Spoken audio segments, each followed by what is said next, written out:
কীভাবে রাতারাতি নিজের কনফিডেন্স লেভেলকে বাড়াবেন, আপনার নিজের শক্তি বাড়বে রাতারাতি। আপনার ভেতরে যে শক্তি লুকিয়ে আছে আপনি নিজেও জানেন না। বিবেকানন্দ বলেছেন যে মানুষের ভেতর কি অদ্ভুত শক্তি আছে, সে যদি নিজে জানতে পারতো তাহলে পৃথিবী হিমালয় পর্যন্ত নাড়িয়ে দিতে পারত। আপনি জানেন না আপনার ভেতর কি শক্তি লুকিয়ে আছে। এই জন্যই শাস্ত্র বলছে আত্মনাং বৃদ্ধি, নো ইয়োর সেলফ, নিজেকে জানো। আপনি আপনার দুঃখগুলো নিয়ে যাপন করেন, আপনার কষ্টগুলো নিয়ে বেশি ভাবছেন, আপনার সমস্যাগুলো নিয়ে ভাবছেন বলে আপনি জীবনে এগোতে পারছেন না। এক রাতের মধ্যে জীবন চেঞ্জ হতে পারে, সাধনায় সিদ্ধি লাভের মতো এক রাতের মধ্যে আপনি আপনার জীবনকে অন্যদিকে নিয়ে যেতে পারেন। রাত্রিবেলা ঘুমানোর আগে স্থির হয়ে বসুন, আজকে একটা রাত আর ঘুমের নয়। কিভাবে আত্মবিশ্বাস বাড়াবেন?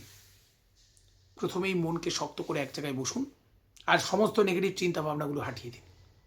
আর ভাবুন, আমি উত্তম হতে না পারি, আমি মধ্যম, আমি অধম নই। জীবনের সমস্যা আছে, তার সমাধান আছে। জীবনে সবাই সব কিছু পায় না, এই সত্যগুলো নিজের মধ্যে একদম অষ্টাঙ্গিক মার্কের মতো সাজিয়ে নিন। আমি লড়াই করব, লড়াই করতে করতে মৃত্যু, বীরের মতো মৃত্যু। সব পেলে জীবন নষ্ট হয়, এই কথাগুলো মাথার মধ্যে ঢুকিয়ে নিন। ট্রাই দ্য বেস্ট, আমি শেষ পর্যন্ত বেস্ট করে লড়াই করব। একবার হারলে শতবার চেষ্টা করব, এই কথাগুলো নিজেকে বার বলুন। আমার শত্রুরা যতই শক্তিশালী হোক, আমিও ক্ষমতা সঞ্চয় করে ঠিক লড়াই করব। শত্রুরা শক্তি দেখাবে, আমি বুদ্ধি দেখাবো।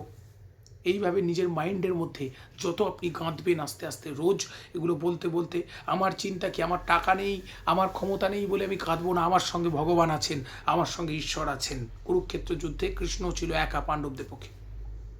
এইভাবে নিজেকে নিজে বলতে বলতে আপনার মধ্যে দেখবেন এক রাতের মধ্যে কনফিডেন্স লেভেল বাড়বে। বসে বসে কাঁদলে, ভাবলে কোনোদিন সমস্যার সমাধান হয় না। ঠিক আছে, এইভাবে নিজেকে নিজে তৈরি করুন।